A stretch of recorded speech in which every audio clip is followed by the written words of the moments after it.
नमः शिवाय। शिवजी सदा सहाय। ओम नमः शिवाय। गुरुजी सदा सहाय। सारी संगत को जय गुरु जी। तो मैं अपना ये शुक्राना सत्संग शेयर कर रही हूँ। बहुत दिनों से गुरुजी के मैसेज आ रहे थे कि अपना शुक्राना सत्संग शेयर कर, और मैं रोज़ कुछ ना कुछ वजह से डिले करती जा रही थी, हो ही नहीं पा रहा था। रोज़ सोचती थी आज करूँगी, लेकिन हो ही नहीं पा रहा था। और फिर गुरुजी की डांट भी लगने लग गई थी, मुझे बहुत डांटने लगा। उसके बाद भी मैं नहीं शेयर कर पा रही थी। और फिर गुरुजी को जब उनको लगा कि मेरी डांट से भी नहीं मान रही, फिर उन्होंने मुझे सत्संग शेयर करने के लिए सेवा के रूप में ही बोल दिया कि तेरी ये सेवा है, मैं तेरे को सेवा दे रहा हूँ, तो सत्संग शेयर कर शुक्राने का, कि शुक्राना कर। तो फिर अब सेवा को तो कोई भी मना नहीं करेगा, सेवा के लिए तो लोग कितना तरसते हैं, सारी संगत तरसती है, तो मुझे वो सेवा मिली। आज मैं अपना शुक्राना सत्संग शेयर कर रही हूँ। और गुरुजी मुझे माफ़ करना, मैं आपकी बात ही नहीं मान रही थी, नालायक बच्ची हूँ ना आपकी, इसलिए शायद, तो इसलिए मुझे माफ़ करना। आज मैं आपका सत्संग शेयर कर रही हूँ। तो संगत जी, अभी लास्ट टाइम हम गए थे बड़े मंदिर, मैं फर्स्ट टाइम ही गई थी बड़े मंदिर। उससे पहले मैं एक बार डुगरी मंदिर गई हूँ, और अब मैं बड़े मंदिर गई हूँ। अचानक से प्लान बना था हमारा, और मैं और एक मेरी भाभी हैं, वो हम दोनों गए थे, और उनके हस्बैंड, और मेरी बेटी भी है, लेकिन मैं उसको इस वजह से नहीं लेके गई थी मंदिर कि थोड़ा दूर का भी है सफ़र, तो फिर दिक्कत हो जाती है बच्चे के साथ। क्या पता गर्मी इतनी है, फिर बच्चा चल पाए नहीं, क्योंकि मुझे पता नहीं था वहाँ कितना चलना पड़ता है, और गर्मी, फिर दिल्ली में गर्मी कितनी होती है, इस वजह से मैं उसको नहीं लेके गई। तो मैंने उसको अपने हस्बैंड के साथ छोड़ दिया, और मैं उनसे परमिशन ली थी मैंने कि मैं चले जाऊँ। तो वैसे तो वो गुरुजी को बिल्कुल मानते नहीं हैं और गुस्सा भी करते हैं, लेकिन उन्होंने कहा कि चलो कोई नहीं, चले जाओ फिर। तो मैं अपनी भाभी के साथ चले गए, हम लोग बस में गए, बस जा रही थी। तो जो बड़े मंदिर के लिए बस जा रही थी ना, वहाँ पे जो भी संगत थी हमारे लिए सब नए थे।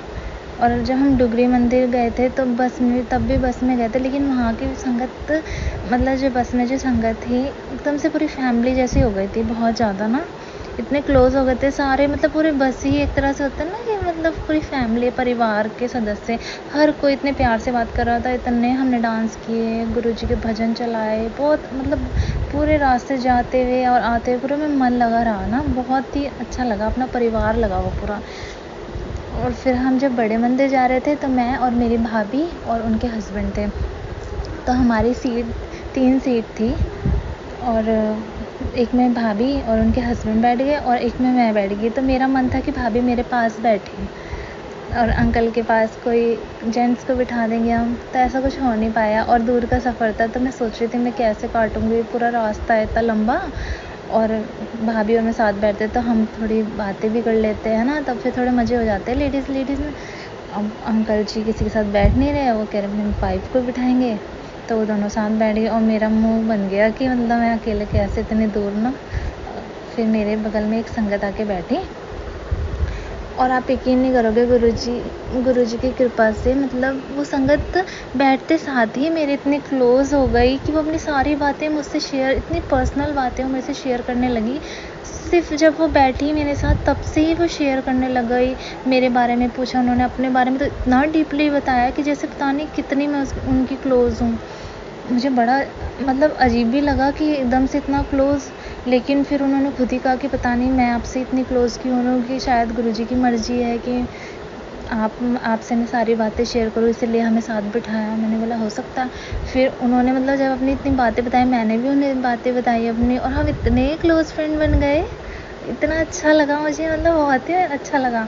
हमने साथ में इतना एंजॉय किया, वो मुझे बड़ी दीदी की तरह ट्रीट कर रही थी, मुझे बहुत अच्छा लगा उनके साथ। फिर हमारे नंबर एक्सचेंज हुए बहुत अच्छे से, उनके साथ मेरा टाइम बहुत निकला अच्छे से पूरे रास्ते। और फिर ना मैं रास्ते में ये भी सोच रही थी कि हम जो डुगरी मंदिर जा रहे थे, तो संगत कितनी अच्छे से वो कर रही थी, बातचीत सब एक दूसरे से कर रहे थे, कि ऐसा कुछ नहीं कर रहे थे कि हाँ नए नए लोग हैं, सब एकदम मिक्स हो गए थे। लेकिन वो जो बस थी, तो वहाँ पे सब शांत, सब अपने अपने में तो मन ही मन में ना, जैसे मेरी फ्रेंड उठ के आगे अपनी फ्रेंड के पास जा रही थी तो भाभी मेरे पास आ जा रहे थे। तो हम बात करें, भाभी बिल्कुल भी मज़ा नहीं आ रहा, बोलना नहीं चाहिए गुरुजी सॉरी, लेकिन हम आपस में बात कर रहे थे कि बिल्कुल मज़ा नहीं आ रहा, कोई डांस भी नहीं कर रहा, ऐसे ऐसे करके कोई बात भी नहीं कर रहा कि पहले हमने कितने मज़े किए थे, है ना। ऐसे ऐसे करके ना हम वाली बस वाले संगत को बहुत मिस कर रहे थे। और मैं गुरुजी को देख देख के बोला, गुरुजी क्यों हो रहा है ऐसे ऐसे ऐसे करके। और ना फिर मतलब पता नहीं अचानक से क्या हुआ, धीरे धीरे करके एक तो वो मेरी फ्रेंड बन गई थी जो मेरे बगल में बैठी थी, उसके बाद धीरे धीरे करके सब डांस होने लगा, इतने मज़े होने लगे। और फिर उसके बाद मेरे को मतलब पर्सनली मेरे को तो लोग ऐसे ट्रीट कर रहे थे बस में कि जैसे मैं मतलब जैसे बच्चे होते हैं ना, बच्चे को ट्रीट करते इतना प्यार। और जो बस की ओनर थी ना, मतलब जो बस लेके जाते हैं, शिखा सुमन आंटी, इतनी प्यारी, इतने प्यार से बच्चे बच्चे करके गले लगा रही, प्यार कर रही, इतना प्यार किया उन्होंने मुझे, इतना खुश हुई ना, मेरा मन बहुत खुश हो गया कि गुरुजी आपसे सिर्फ इतना ही बोलता, आपने तो पूरी बस से इतना प्यार दिलवा दिया, सब इतने प्यार से हंसी मजाक, इतना मतलब मज़ा आया कि पता नहीं चला दिल्ली कब आया। और जाते टाइम ना हम मतलब हमारा टाइम था कि हाँ टाइम से पहुँच जाएंगे, हम 6 बजे निकलना था हमें, करते करते 6:30 तो हमें यहीं अम्बाला में ही बज गए और हमें लेट हो गई। और वहाँ पे फिर ड्राइवर इतना स्लो गाड़ी चला रहा था और मेरे हस्बैंड बहुत गुस्से वाले हैं, तो उनको ये था कि हम 8-9 बजे तक आ जाएंगे वापस रात को। लेकिन जिस तरह से बस चल रही थी तो हम 4 बजे तो बड़े मंदिर हम पहुँचे। और रास्ते में इतना ट्रैफिक, और बस वाला तो बहुत ज़्यादा स्लो चला रहा था। मेरे को इतनी टेंशन, मैं हस्बैंड को कॉल कर रही कि मतलब कॉल बता दूँ कि लेट हो रही है, तो वो और गुस्से में, फिर उन्होंने कॉल नहीं उठाई मेरी। और फिर मैंने उनको मैसेज किया कि मतलब बस अभी तो हम दिल्ली भी नहीं पहुँचे ऐसे। और फिर वो कह रहे अच्छी बात है। गुस्से में, इतना गुस्सा था ना उनको, बहुत गुस्सा करते हैं वो मेरे को ना। तो मतलब मैं उनसे बहुत ज़्यादा डरती हूँ, मैं इतनी डरी हुई थी है, और मैं इतनी परेशान, मैंने कहा आज अगर रात को लेट हो गई तो बहुत ज़्यादा डांट पड़ेगी। तो फिर मैं बहुत ज़्यादा डरती रही मैं। फिर सारे मेरे को समझा रहे थे कि कुछ नहीं होता, गुरुजी पे भरोसा रख, सब ठीक होगा, सब ठीक होगा। लेकिन वही है ना, मन नहीं मानता। तो इतना मतलब डर लग रही थी मुझे कि आज तो पता नहीं क्या होने वाला है। मैं मंदिर आ गई तो मैंने गुरुजी को बोला, गुरुजी आप ही संभालोगे, आप ही करो कुछ, मुझे नहीं पता कि बस इतनी मैं आज आई हूँ इतनी दूर पहली बार, मतलब अपने बच्चे को भी छोड़ के। और हस्बैंड ने भेज भी दिया कि जल्दी आ जाएगी, लेकिन और मैं लेट हो जाऊँगी। फिर मैंने कहा गुरुजी अब आप ही देख लो। फिर उसके बाद हम 4 बजे बड़े मंदिर पहुँचे और आप यकीन नहीं करोगे संगत जी, इतने खुले दर्शन हुए हमें ना, मतलब इतने गुरुजी ने इतना ब्लेस किया ना, मतलब मेरा तो मन, मेरी आत्मा सच्ची वहीं रह गई। इतना अच्छा है ना बड़ा मंदिर कि सारी टेंशन ख़त्म। उतरते साथ ही, बस से उतरते साथ ही ना मैं सब चीज़ टेंशन तो भूल ही गई। और ना मतलब जैसे हम बस से उतरे, बटरफ्लाई, मतलब जब हम अम्बाला से ही चले ना, हर जगह मुझे बटरफ्लाई दिखी बस के साथ साथ में। कभी कहीं जहाँ बस रुक रही वहाँ बटरफ्लाई, हम किसी मतलब होटल पे जैसे लंच वंच के लिए रुक रहे वहाँ भी बटरफ्लाई। और जब मंदिर पहुँचे वहाँ पे भी बटरफ्लाई। इतना अच्छा लगा कि गुरुजी साथ साथ लेके जा रहे हैं अपनी बेटी को कि हाँ चल आजा आजा, इतना अच्छा लग रहा था। और जब हम मतलब मंदिर के लिए जाने लगे, पूरे रास्ते में कोई रश नहीं, कुछ नहीं, इतने अच्छे से हम गए, कोई भीड़ नहीं, कुछ भी नहीं, अच्छे से बहुत दर्शन हुए। और जैसे ही मैं बस मंदिर के अंदर एंटर किया, मैं तो हाथ जोड़ के मतलब मेरी आंखों से खुद ही इतने आंसू निकले पूरे। मतलब मैं दर्शन करते करते रोती जा रही और मेरे मन में ना यही चलता जा रहा था कि बस गुरुजी तो यहाँ पे भी घूमते थे, यहाँ पे ऐसे चलते होंगे, यहाँ पे बैठते होंगे। सोच सोच के ना मतलब रोना भी आ रहा, बहुत ज़्यादा रो रही थी मैं ना, हाथ जोड़ के बस चलते जा रहे और रोते जा रहे। अब ये नहीं पता क्यों आंसू निकल रहे थे, एक सच्ची भावना थी। मैं तो उनको अपने पापा मानती हूँ, तो बस मैं वही सोच सोच के कि यहाँ पे घूमते थे, यहाँ पे बैठते थे, यहाँ पे ऐसे ऐसे सब फील कर रही थी मैं ना।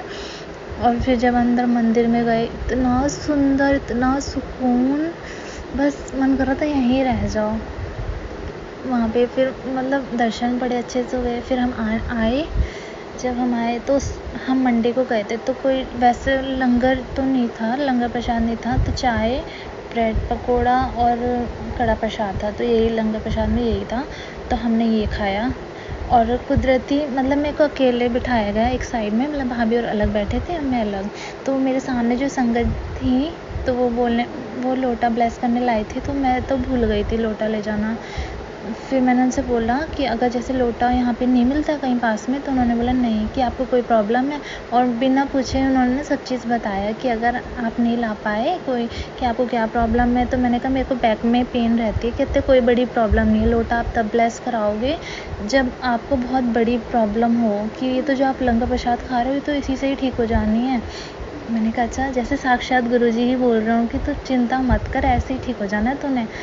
मैंने कहा ठीक है। कह रहे, फिर एक लेडी थी, उन्होंने भी मेरे को बोला कि अगर ज़्यादा दिक्कत है तो जो गुरुजी को आप चंदन का तिलक लगाना, और वो तिलक ही अपने बैक में लगा देना, कमर पे जहाँ आपको पेन है वही तिलक लगा देना, आपका पेन बिल्कुल ठीक हो जाएगा और आप टेंशन मत लो।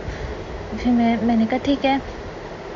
फिर उसके बाद हम आए, लंगर प्रसाद खा के हम आए, जल प्रसाद लिया हमने। और फिर आते टाइम पे तो और ज़्यादा मस्ती, इतनी बस में बहुत ज़्यादा, मतलब बहुत अच्छे दर्शन हुए।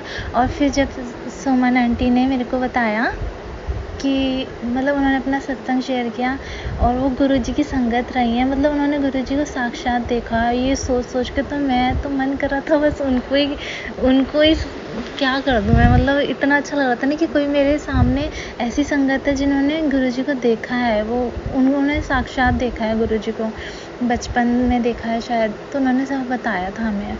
और गुरुजी की कृपा से ही वो बस की सेवा लेती हैं, मतलब लोगों को लेके जाती हैं, ये सब गुरुजी ने ही बख्शा है उनको। उन पे बहुत आशीर्वाद है गुरुजी का, वैसे तो सारी संगत पे, लेकिन उनको बहुत ज़्यादा ब्लेस किया हुआ है गुरुजी ने।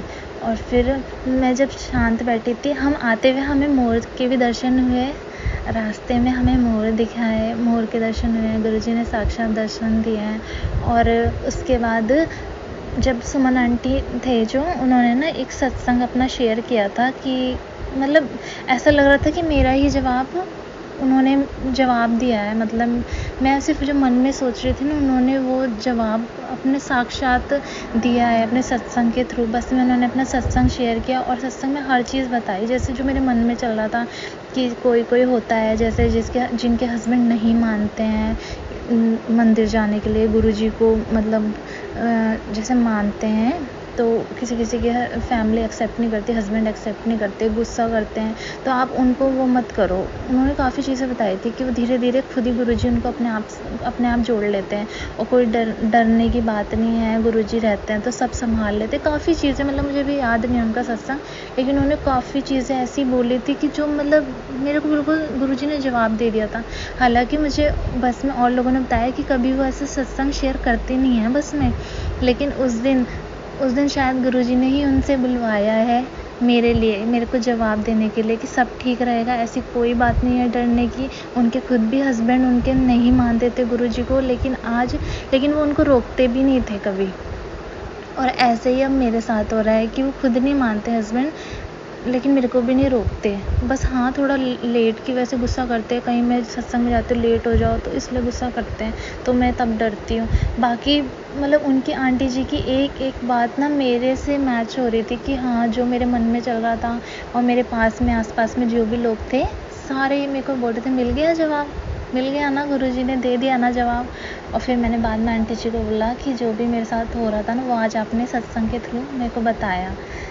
तो मैंने फिर आंटी जी, फिर वो लोग भी कह रहे थे ना सत्संग मतलब कि शेयर करते नहीं हैं, आज ही किया, तो इसका मतलब यही है कि गुरुजी ने उनसे बुलवाया है कि मेरा जवाब मेरे को देने के लिए।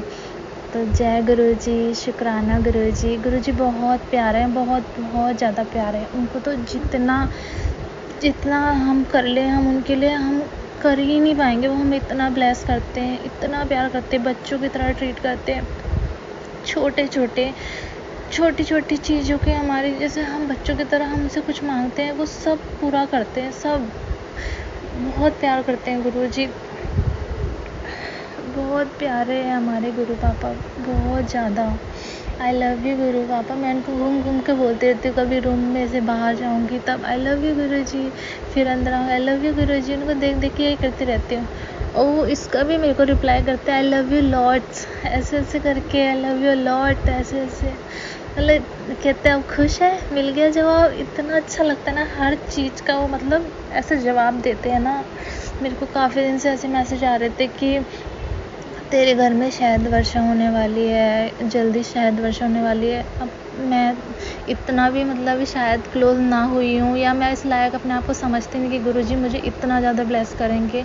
अभी मैं उस काबिल भी ना हूँ शायद, लेकिन वो मेरे को ऐसे बोलते हैं और सच में वो मेरे को इतना ब्लेस करते हैं ना कि वो डेली, आजकल तो डेली गुरुजी मेरे को साक्षात दर्शन देने आते, बटरफ्लाई के रूप में। ब्राउन और ब्लैक कलर की जो बटरफ्लाई है, जो बिल्कुल गुरुजी की ही है, मतलब गुरुजी ही हैं वो। डेली आते हैं, आज मॉर्निंग में भी आए। आजकल तो मुझे डेली ब्लेस करके जाते हैं, और आज भी आए थे। और मैं उनको हमेशा जय गुरुजी, शुक्राना गुरुजी बोलती हूँ। ऐसे ही जब गुरुजी के मैसेज आ रहे थे कि अपना मतलब कि शहद वर्षा वाले मैसेज आ रहे थे कि तेरे घर में शहद वर्षा होने वाली है, तो मैं बहुत टाइम से देख रही थी, लेकिन फिर ऐसा कुछ हुआ नहीं। तो फिर मैं ना एक दिन रात को मुझे नींद नहीं आ रही थी, तो कभी मैं इधर उधर हो जा रही थी, तो मैंने गुरुजी को बोला, गुरुजी मुझे ना सपने में प्लीज़ दर्शन दे दो ना, ऐसे प्लीज़ मुझे दर्शन दे दो ना। तो मॉर्निंग में सच में उन्होंने अमृत वेला के टाइम पे दर्शन दिए, और दर्शन ऐसे हुए कि हम एक जगह, मतलब मैं सत्संग सुन रही थी, तो हस्बैंड भी उस टाइम सत्संग सुनने लगे मेरे साथ। उन्होंने पूरा एक सत्संग सुना, और मैं उनको देख के हैरान की, सत्संग कैसे सुन रहे हैं। फिर उन्होंने सत्संग सुना, और फिर मैंने कहा मुझे ना मंदिर जाना है गुरुजी के। तो फिर कहते मैं भी चलूँगा, चलो। फिर हम साथ में गए, और फिर हम मंदिर गए। तो मतलब सपने में भी वही आंटी जी लोग मेरे को, सब जो बस में संगत थी बड़े बड़े मंदिर जाते हुए, वो सब संगत मेरे को वहाँ मिली मंदिर में। और सुमन आंटी जी भी मतलब मेरे ड्रीम में आए। तो वही जैसे वो प्यार कर रहे थे, वैसे ही उन्होंने वहाँ पे भी मेरे को प्यार किया। हम एक दूसरे से मिले। फिर वहाँ पे हस्बैंड ने पता नहीं अपने आप ही बोला कि गुरुजी का एक स्वरूप ले जाते हैं। तो वहाँ पे ना गुरुजी के बहुत सारे पॉकेट स्वरूप थे। तो मैंने आंटी जी से बोला एक स्वरूप चाहिए गुरुजी का। तो उन्होंने बोला ले लो, जो भी मर्जी ले लो। तो मैंने कहा कौन सा लूँ। फिर मैंने कहा गुरुजी आप ही बताओ कौन सा लूँ। तो गुरुजी का मतलब सपने में ही, मतलब एक स्वरूप में से मेरी आंखों के सामने ऐसे शहद निकलने लगा, मतलब ऐसे शहद वर्षा हुई, बहुत ज़्यादा शहद। मेरे पूरे हाथों में शहद शहद हो गया, मतलब बहुत ज़्यादा शहद वर्षा मैंने अपनी आंखों से देखी पहली बार। और मतलब मैं हैरान, सारे मेरे को बोलने लगे कि गुरुजी ने साक्षात बताया कि ले ये वाला ले, और उसमें शहद वर्षा हो गई। मतलब गुरुजी ने इतना ब्लेस किया है, इतना ब्लेस। कहते हैं ना गुरुजी सपने में आते, तो वो सपना नहीं होता, वो सच में आते हैं। तो मेरे लिए तो गुरुजी ने वहाँ भी शहद वर्षा कर दी। जय गुरुजी, शुक्राना Guruji, I love you Guruji, I love you बहुत बहुत बहुत सारा गुरुजी। हमेशा ऐसे ही ब्लेस करते रहना, और सारी संगत पे अपनी कृपा बनाए रखना गुरुजी। अगर कोई भी गलती या भूल चूक हुई हो तो माफ़ करना गुरुजी। जय गुरुजी, शुक्राना गुरुजी, अनंतम अनंतम शुक्राना गुरुजी। जय गुरुजी।